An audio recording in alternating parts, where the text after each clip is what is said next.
Charleston White reacts to Dallas rapper Yella Beezy getting released on $750,000 bond Friday morning, one day after it was reduced from its initial amount of $2 million.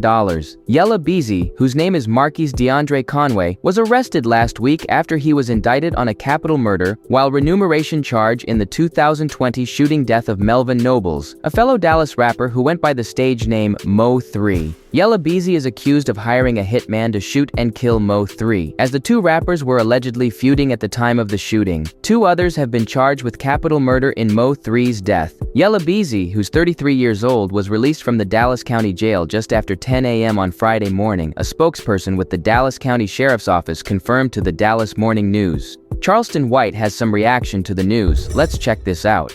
Yella Beezy is finally free and he's going to beat the case because these people have no strong case against him. Wait and see what happens when it's all said and done.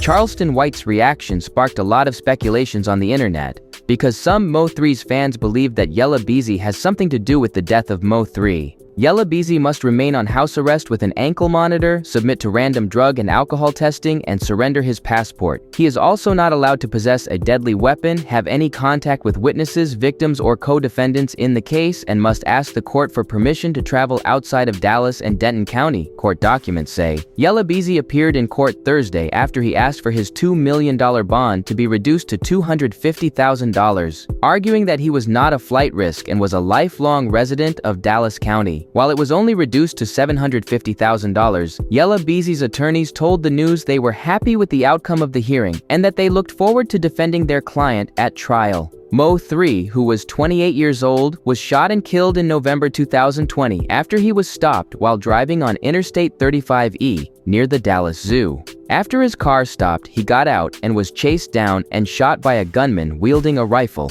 Leave your thoughts in the comment section. Additionally, always keep it locked in with Word on the Street channel for all of the latest news surrounding Charleston White, Yella Beezy, and Mo3. Finally, stay with us for everything else going on in the world of music and pop culture. To start, before I forget, the state did run a complete criminal history of the defendant, including both juvenile, misdemeanor, and felony criminal history. That information was ran yesterday. The court may notice that in State's Exhibit number 5, the PSA from Dallas County Pretrial Services, that there is an affirmative when asked about prior convictions. I believe it specifically mentions felonies. I will represent to the court based off of all the information and reviewing all of the evidence that we have at this time. The state can find no prior misdemeanor convictions or prior felony convictions for the defendant, either as a juvenile or as an adult in the state system or the federal system. We would also proffer the following information, Your Honor. A state's witness will testify to being present for a conversation about the payment for the murder of Melvin Noble. This conversation took place in the days following Mr. Noble's murder in November of 2020. A state's witness will testify to the individuals present and involved in this conversation. The state's witness will also testify to Marquise Conway, the defendant, being present and involved in this conversation. The state's witness will testify to the amount of money that was to be paid for the murder. A state's witness will testify to the individuals responsible for the payment. That state's witness will also testify that Marquise Conway was one of the individuals responsible for a portion of that payment. A state's witness will also testify to the individual who would receive this payment. The state's witness will testify that Keywan White was, in fact, the individual to receive this payment, who was originally indicted in State's Exhibit number 1, the probable cause, which is before this court. The state's witness would also testify that Keywan White, or to who shot and killed Melvin Noble. This witness would also testify to Keywan White being the individual who shot and killed Mr. Noble on November 11th of 2020. Again, this conversation took place in the days following Mr. Noble's murder. The state has also had an opportunity to review bank records of the defendant, Marquise Conway. These records would show that the defendant drew $40,000 in the days following the murder of Melvin Noble. And for the record, that was a cash withdrawal. These records would correspond to the exact amount which the state's witness would testify to.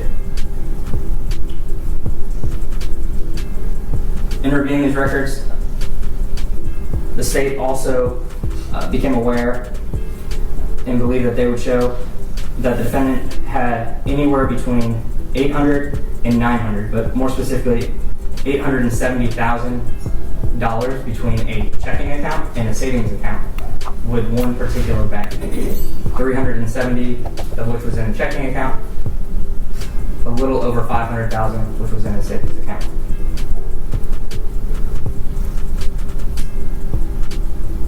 The state at this time would like to publish to the court what's been marked as State's Exhibit number 3, which is the video of the offense.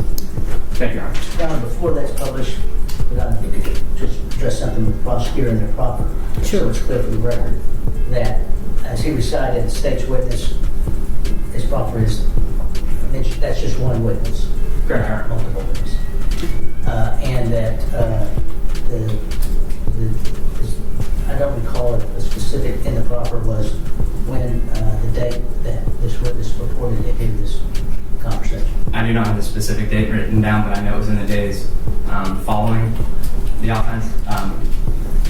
We do have evidence of when this could have taken place based off of cell phone data of when the defendant was in another state, and then we came back to Texas. So we believe we have a time frame. As far as the exact date, I do not have this time.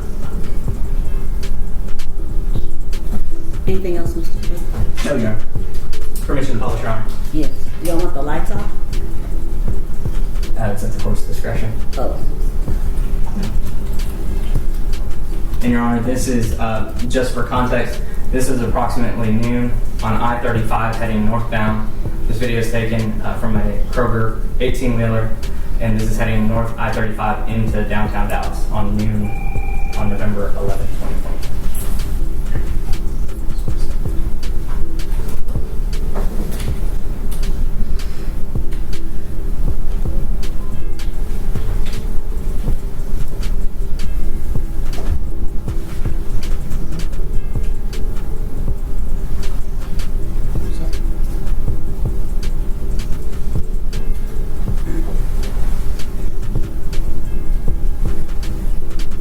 Now, Your Honor, if I could draw the court's attention, if you look on I've stopped this video at 19 seconds. You see a gold sedan in the far left lane and a black sedan in the second lane to the left.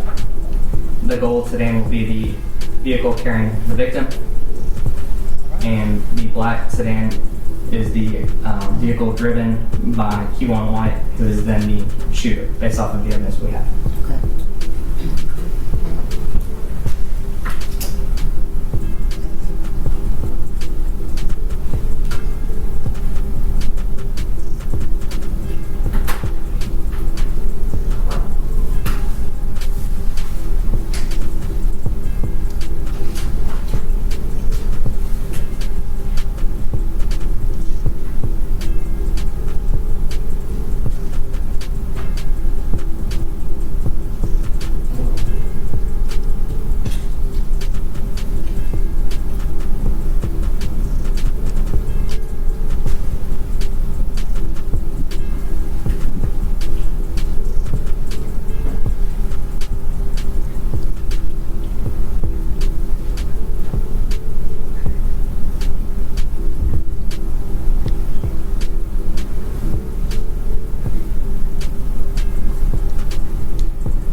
Your Honor, I'm going to stop this at 1 minute and 37 seconds. The victim does not return into the frame.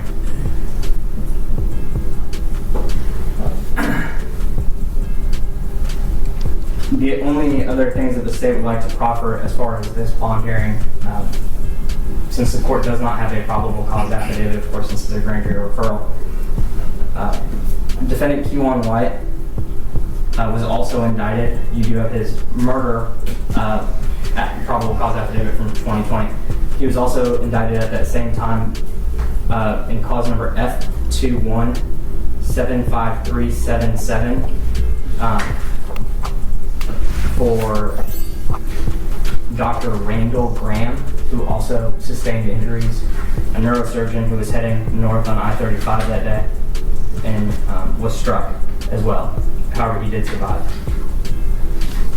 And finally, Your Honor, the last thing that I would proffer at this time would be that there were a total of 44 fired cartridge casings, all from the same style of firearm as far as the caliber that were recovered on the freeway on November 11, 2020.